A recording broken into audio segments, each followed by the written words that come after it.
विपक्ष की कहीं पीड़ा ये है कि कार्रवाइयां एक तरफा हो रही हैं। आप एक जो अनायास बोलने के लिए खड़े होते हैं उन्हें तो पूरा वक्त दिया जाता है, तो वो ट्रेजरी बेंच के लोग हों, और विपक्ष का कोई हो तो नहीं लिखा जाएगा, उसे वक्त नहीं दिया जाता है। जो जिम्मेदार है इसका समाधान निकालना चाहिए और निकल जाएगा, कोई दिक्कत नहीं, लेकिन बातचीत तो हो आपस में। लेकिन जो अब ये कहीं डिटोरिएशन है, कितना पीड़ा पहुंचा रहा है, क्योंकि दुनिया में अब हमारी कई बार बहुत आलोचना होती है, जिस तरीके के दृश्य पैदा हो रहे हैं, ये कितना पीड़ा आपको पहुंचाते हैं एज ए आप जो चूंकि उस सदन का हिस्सा रहे हैं, आप उस व्यवस्था में कई जिम्मेदार पदों भी रहे हैं। जो जिम्मेदार पदों पर बैठे हुए लोग हैं वो भी आचार संहिता का पालन नहीं करते।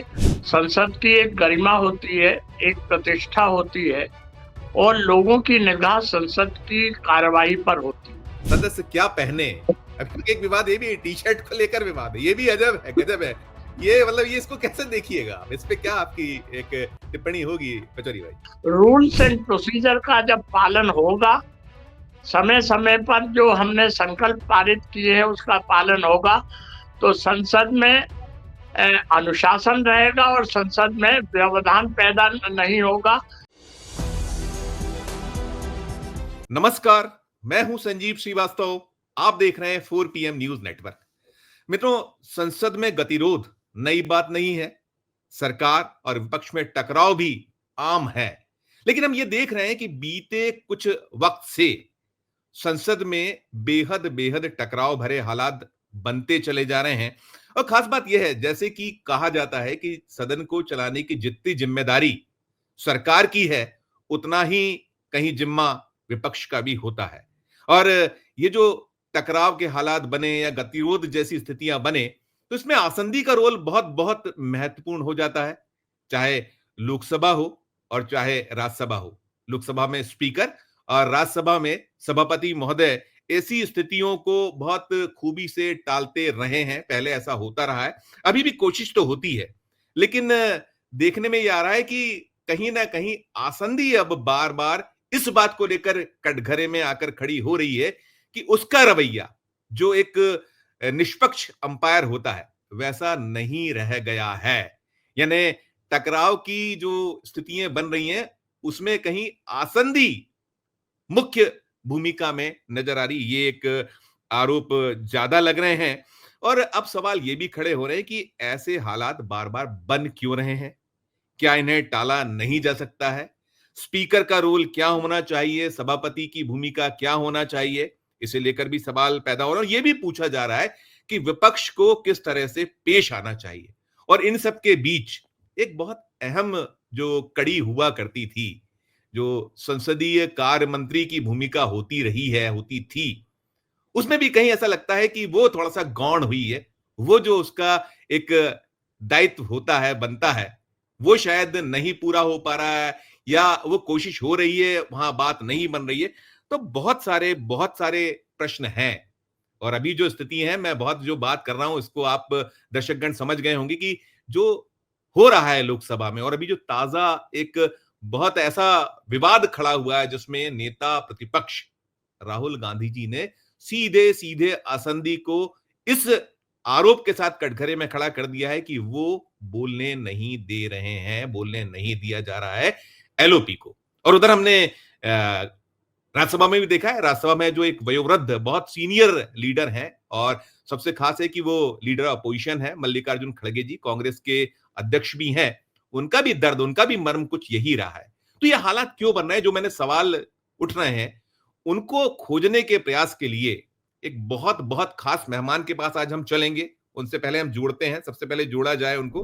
हमारे साथ जुड़ गए, हमारे साथ हैं बहुत बहुत खास मेहमान सुरेश पचौरी जी। आप देखते ही पहचान गए। पचौरी भाई, बहुत बहुत स्वागत है आपका। मैं बता दूं कि मैं पचौरी भाई का 4 टेन्योर राज्यसभा का, आप बहुत सारे पदों पर रहे, जब कांग्रेस में होते थे आपने जो नरसिम्हा राव सरकार थी उसमें मंत्री की भूमिका अदा की, बहुत महत्वपूर्ण महकमे, केंद्रीय रक्षा उत्पादन राज्य मंत्री, और प्रधानमंत्री जी से संबद्ध रहे आप। और अभी जब बाद में बदला गया 2004 से जो दौर रहा, उसमें आप मनमोहन सिंह जी की सरकार में मंत्री, और यही भूमिका आपके पास थी, संसदीय कार्य महकमा आपके पास था जो बहुत अहम होता है। जिस मसले जिस विषय में बात करिए और प्रधानमंत्री से आप संबंधित थे, तो ऐसे पचौरी भाई ने हमारे लिए समय निकाला। पचौरी पुनः आपका बहुत बहुत स्वागत करूंगा, आभार व्यक्त करूंगा, आपने हमें समय दिया।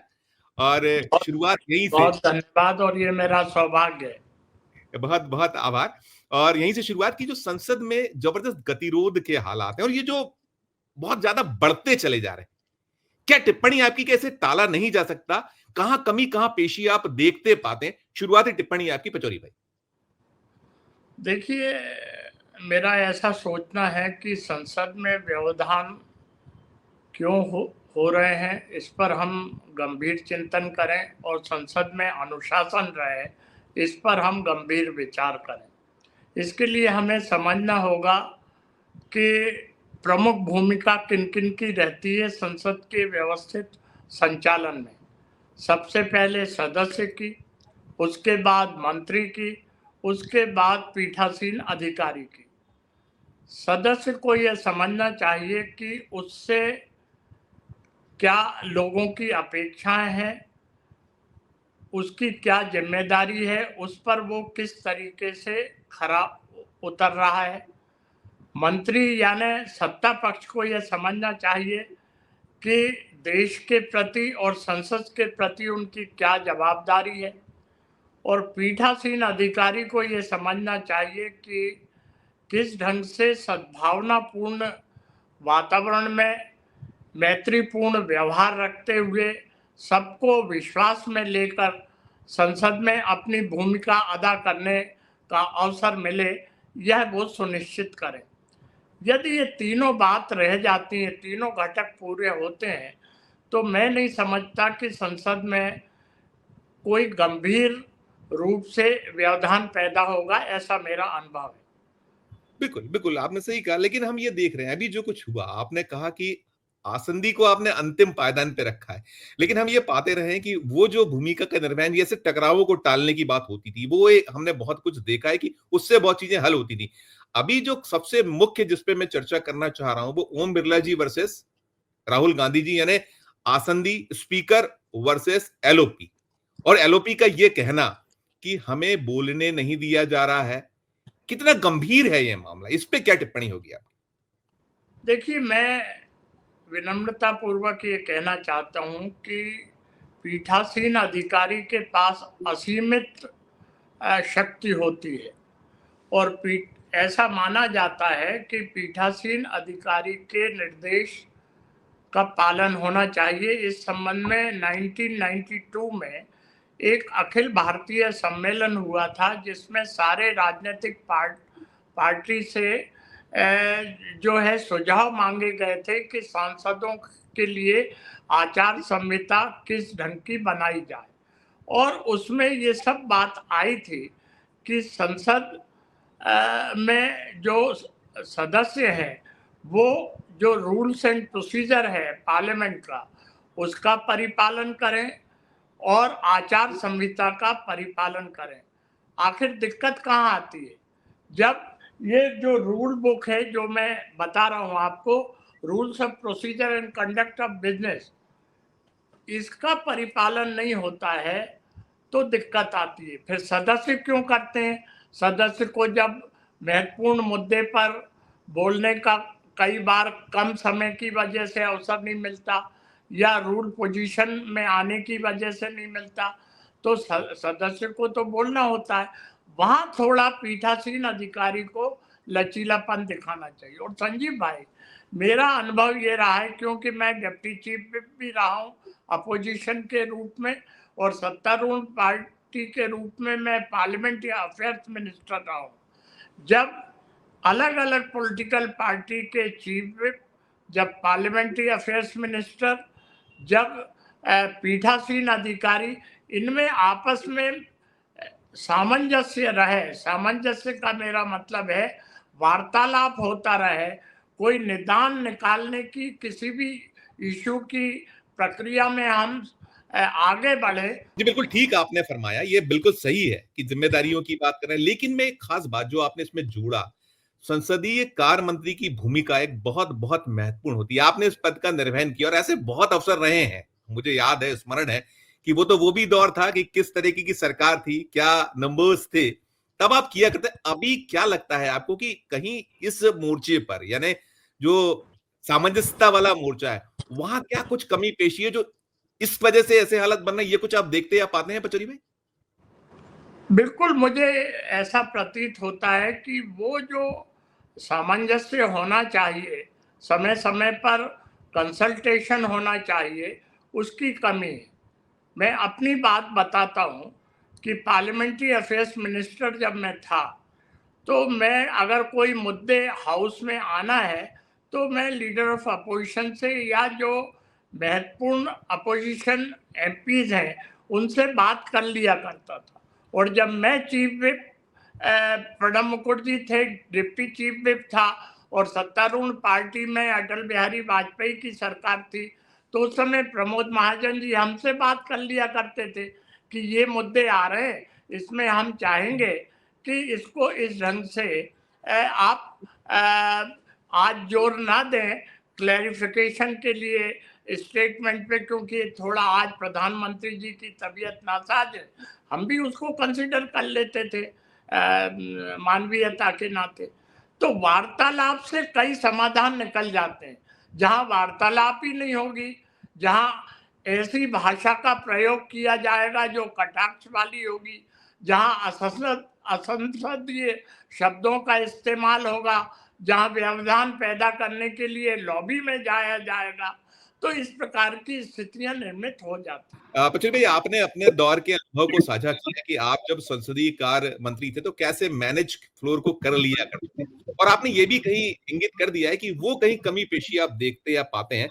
दूसरा सवाल ये है, आपने तो जो प्रधानमंत्री जी से संबद्ध रहे, तो जो हाउस के लीडर हैं उनके रोल भी बड़े अहम हुआ करते थे। और आपने अटल जी की बात की, तो अटल जी को भी हमने देखा या पाया है। आपने कई ऐसे अवसर रहे होंगे कि जब आपने उनको देखा, उनसे कहीं जो चीजों को कैसे सामंजस्यता बैठानी होती थी।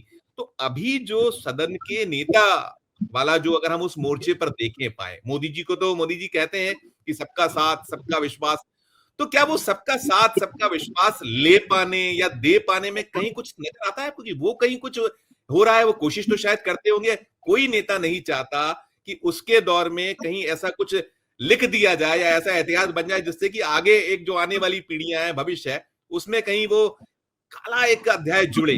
तो इस मोर्चे को आप कैसे देखते, कैसे पाते हैं पचौरी भाई? देखिए, इसमें मेरा ये सोचना है कि ताली दोनों हाथ से बजती है, और अगर नियमित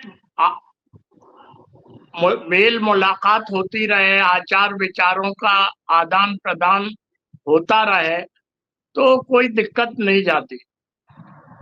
अलग अलग पॉलिटिकल पार्टीज के लीडर्स के साथ समय समय पर मुलाकात होना चाहिए, चाहे वो सेंट्रल हॉल में हो। मैं वो डॉक्टर सवाल शंकर मैं वो शर्मा सवाल जी, पूछने वाला कि सेंट्रल की तो व्यवस्था ही खत्म हो गई है। मेरा मैं उसमें था आऊंगा अगला उसमें। सवाल। जी जी। डॉक्टर शंकर दयाल शर्मा जी जब सभापति थे राज्यसभा में, तो उन्होंने एक प्रथा बनाई थी कि हर महीने सारी पॉलिटिकल पार्टी के महत्वपूर्ण नेताओं को वो चाय पे और नाश्ते पे बुलाते जी थे। इस बहाने बातचीत हो जाती थी। उसके अलावा सारे संसद सदस्यों को वो क्रमवार बुलाते थे। सारे लोगों से बातचीत हो जाती थी। ये तो था उनके उपराष्ट्रपति भवन की दिनचर्या। लेकिन जब वो सभापति कक्ष में जाते थे, तो क्वेश्चन आवर के बाद जब वो अपने चैम्बर में जाते थे, तो बीच-बीच में बुला के बात कर लिया करते थे सब। तो सारी चीज़ों का समाधान हो जाता था। होता क्या है, अगर कोई संसद सदस्य किसी महत्वपूर्ण मुद्दे को उठाना चाहता है और वो कॉल अटेंशन या शॉर्ट ड्यूरेशन में या 0 आवर में अवसर नहीं मिला, तो अगर वो सभापति से मिले, तो कोई अवसर निकल आते हैं कि वो अपनी बात कह सके। इसी प्रकार मंत्री के रोल का मैं बताऊं कि मंत्रियों को जो मुद्दे उठाते हैं संसद सदस्य, उनके जवाब देना चाहिए, ताकि वो अपनी असेंबली अपनी पार्लियामेंट्री कॉन्स्टिट्यूंसी में बता सके कि मैंने ये मुद्दा उठाया था, इसका ये जवाब मंत्री ने दिया है। कई बार जो है गवर्नमेंट हाउस से बाहर कोई स्टेटमेंट नीतिगत दे देती है। जब हाउस चल रहा हो तो नीतिगत स्टेटमेंट बाहर नहीं देना चाहिए। तो ये कुछ बातें हैं जिससे कई बार व्यवस्थाएं में दिक्कत आ जाती है।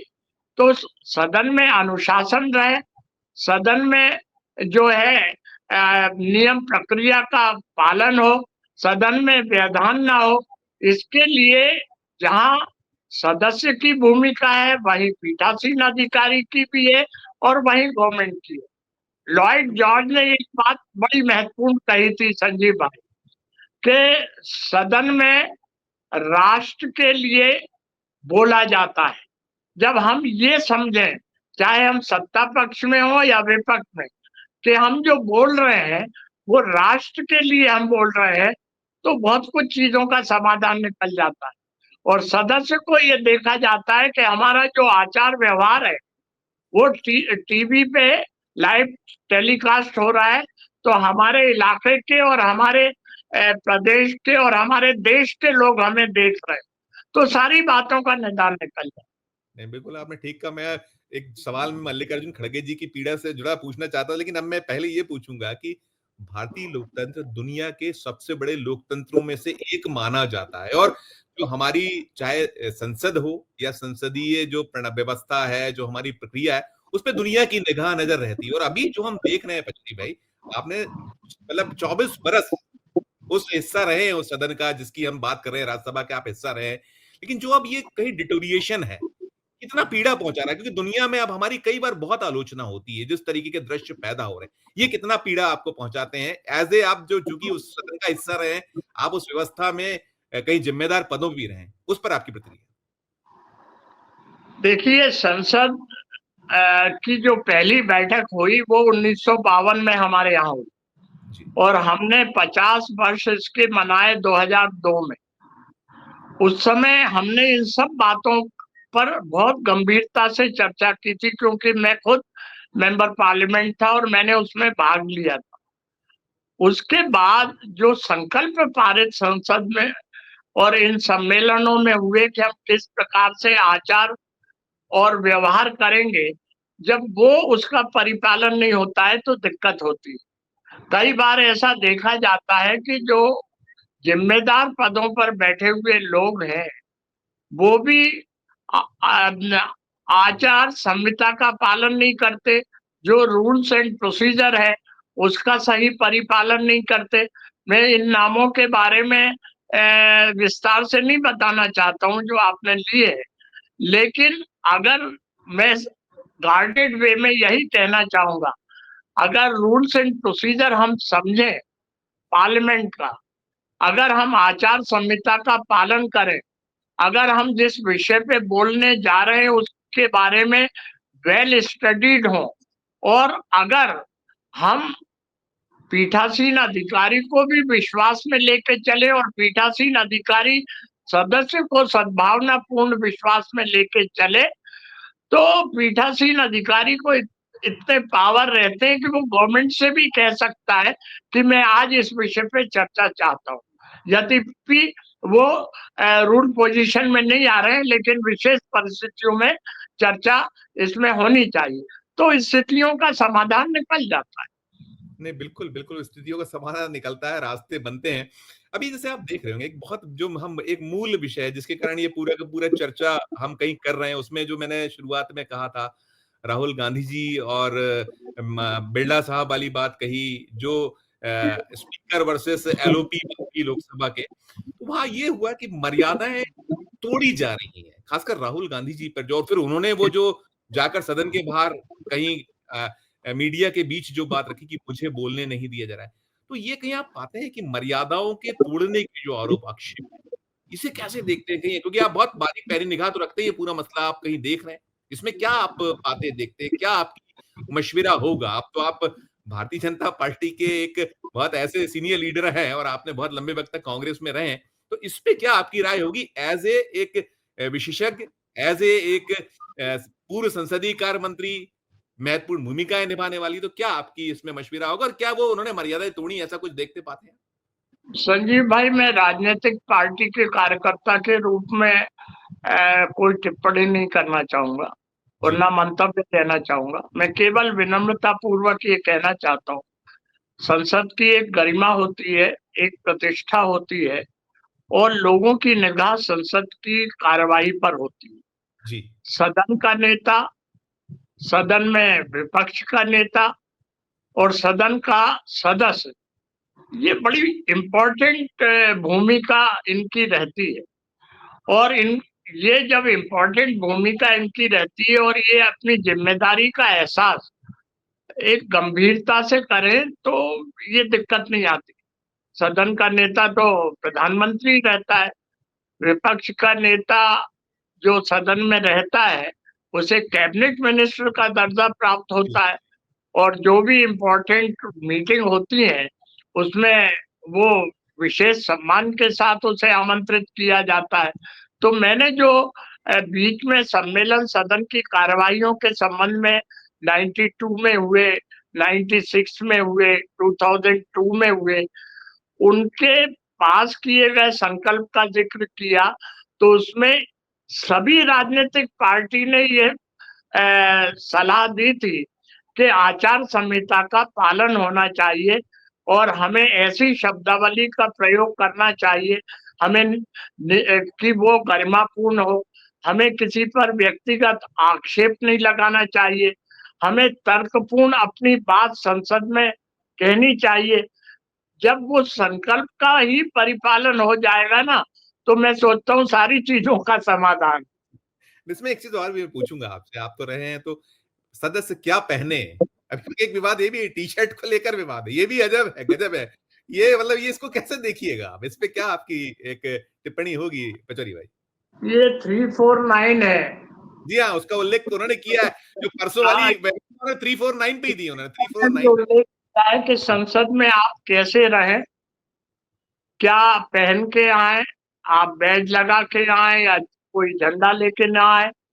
जब आप वहां चले तो कोई मेंबर अगर बोल रहा है तो आसंदी और मेंबर के बीच से न जाएं, किसी को व्यवधान पैदा ना करें। इसमें सारी चीजों का उल्लेख है। इसीलिए मैंने कहा रूल्स एंड प्रोसीजर का जब पालन होगा, समय समय पर जो हमने संकल्प पारित किए हैं उसका पालन होगा, तो संसद में अनुशासन रहेगा और संसद में व्यवधान पैदा नहीं होगा और संसद से जो कार्रवाई से निष्कर्ष निकलेगा वो देश हित में निकले। ठीक बात है आप, लेकिन विपक्ष की कहीं पीड़ा ये है कि कार्रवाइयां एक तरफा हो रही हैं। आप एक जो अनायास बोलने के लिए खड़े होते हैं उन्हें तो पूरा वक्त दिया जाता है, तो वो ट्रेजरी बेंच के लोग हों, और विपक्ष का कोई हो तो नहीं लिखा जाएगा, उसे वक्त नहीं दिया जाता है। ये जो कहीं है, और फिर साथ में जो कार्रवाइयां हैं कि एक पर एक्शन, आपने तो देखा है कि 150 लोगों को एक साथ सस्पेंशन भी देखा था, तो जब ये मोदी O2 था उस दौर में, यही बिरला साहब ने किया था। लेकिन वहां जब सत्तारूढ़ दल के लोग अपना आपा खो बैठते हैं, वो उस तरीके से कार्रवाइयां नहीं होती, परिलक्षित नहीं होता। इसको लेकर बहुत मर्म और पीड़ा है विपक्ष की, इस पे भी आपकी टिप्पणी? देखिए, हमारे देश में इस प्रकार की घटनाएं कम होती, लेकिन हम तो चाहेंगे बिल्कुल ना हो।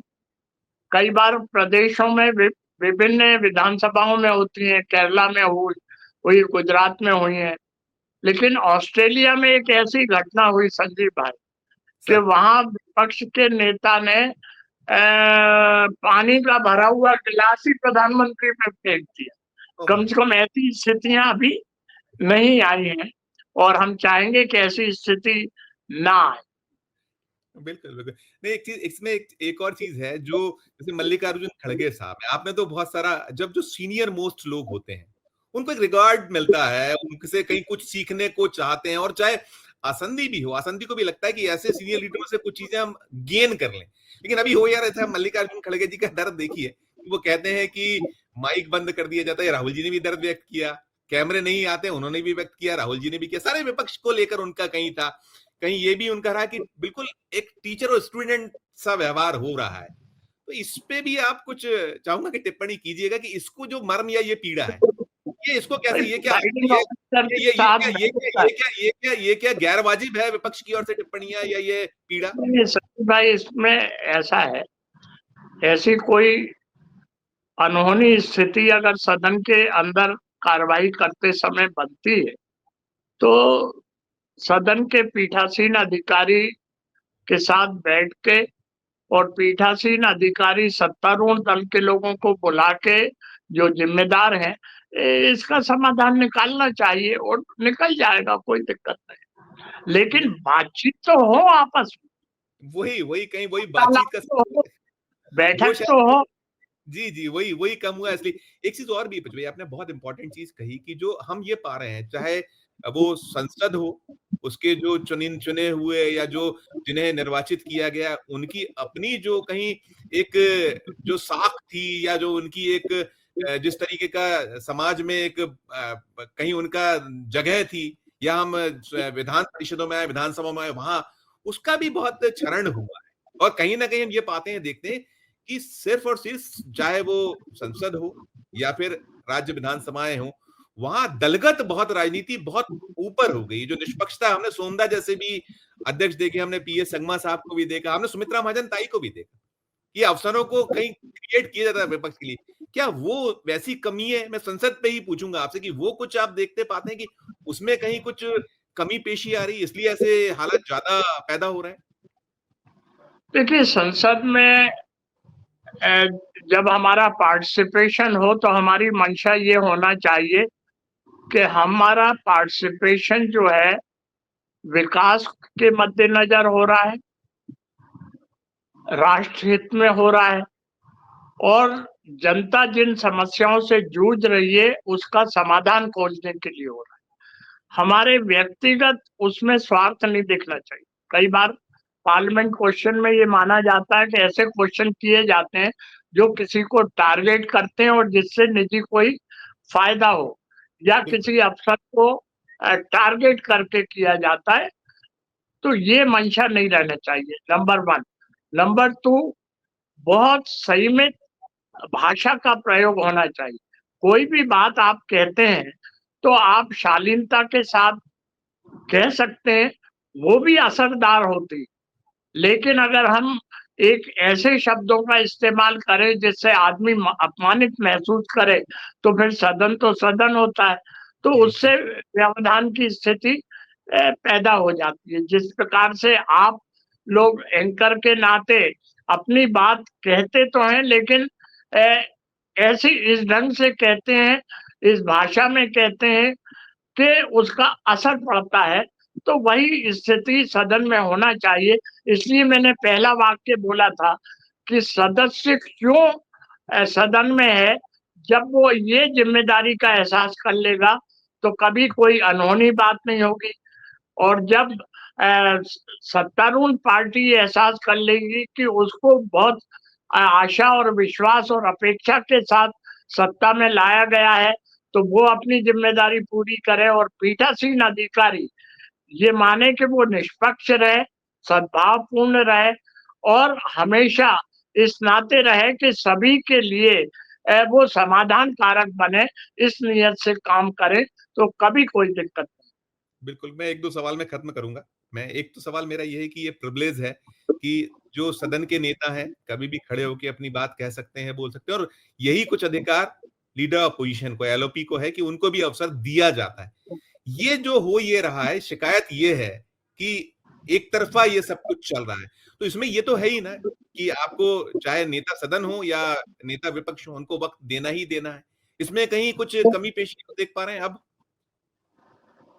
नहीं, देखिए, इसमें रूल पोजीशन ये है कि लीडर ऑफ अपोजिशन को प्राथमिकता के आधार पर बोलने का अवसर मिलना चाहिए। प्राथमिकता के आधार पे। ये नहीं है कि अभी 5 मिनट पहले बैठे बोले हैं और दूसरे मेंबर को पुकार लिया गया, वो बोल रहा है, फिर खड़े होके हम अपनी बात कहें और कहें कि हमें बोलने नहीं दिया जा रहा।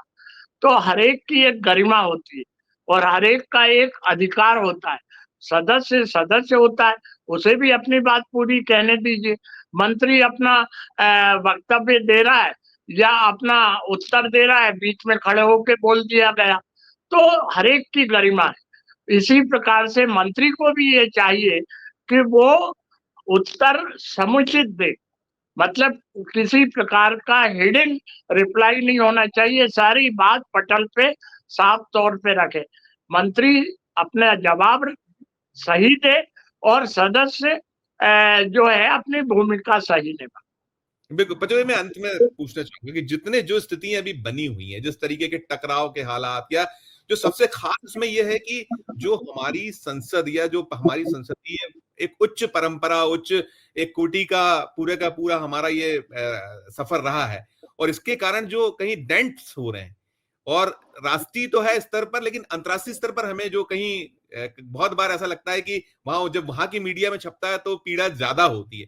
तो इनको टालने के लिए क्या कुछ आप पाते हैं कि ये जरूर हो जाए? वहां लाके मैं समाप्त करूंगा, अंतिम टिप्पणी आपकी।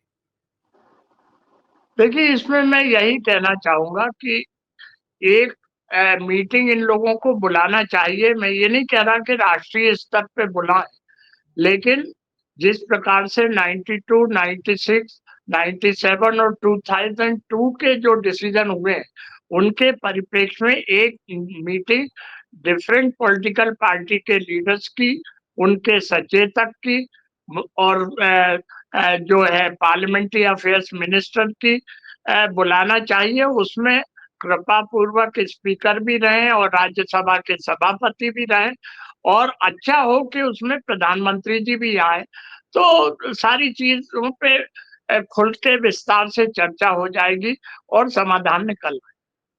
बहुत बहुत पचरवे, आपने हमारे लिए काफी सारा वक्त दिया, और बहुत सारी एक जो होना चाहिए, जो सभी की पीड़ा है देश की, है कि ये संसद जो चलती है जनता की गाड़ी कमाई से चलती है, और इसका जो जनता की गाड़ी कमाई है वो जाया ना जाए, और उसमें कुछ समाधान हो, और जो वास्तव में जो चर्चाओं के लिए सदन रहा है, ख्यात रहा है, वो उसकी जो दौर था वो शायद वापस लौटे। यही आपकी भी मंशा और यही हमारी 4 PM की भी मंशा है, और जो कुछ इस तरीके चर्चाओं में निकलता है वो हम कोशिश करते हैं कि अपने दर्शकों तक भी पहुंचाएं, और ये जो सुनेंगे, जो निश्चित तौर पर आप जैसे जो ऐसे लब्ध प्रतिष्ठित लोग हैं, सुनना जरूर सुनेंगे ही सुनेंगे, जो संसद है शायद कुछ उतारेंगे अपने जो उसकी कार्य प्रक्रिया है, तो शायद बहुत बात करेंगी। बहुत बहुत धन्यवाद, बहुत बहुत आभार पचौरी भाई। बहुत धन्यवाद। आपने विषय भी अच्छा आज चर्चा के लिए चुना, इसके लिए भी साधुवाद। बहुत धन्यवाद, बहुत आभार। तो मित्रों, ये थे सुरेश पचौरी साहब, जिन्होंने बहुत बेबाकी से अपनी सारी की सारी राय प्रकट की, और उन्होंने स्पष्ट कर दिया कहां कौन सी कमी है, कौन सी दिक्कतें हैं, और कैसे इसको दूर किया जा सकता है। और शायद इन जो पचौरी भाई के मशवरे रहे हैं, जो आपने सुने, उस पर शायद चला जाएगा तो बहुत सारी जो दिक्कतें हैं, बहुत सारी कठिनाइयां दूर होंगी, और जो हमारी संसदीय परंपरा, संसदीय जो हमारा एक सफर है, जो दुनिया में ख्यात है, उसकी जो पुरानी जो वक्त था, पुराना दौर था, वो लौट कर आएगा। इस चर्चा में इतना ही।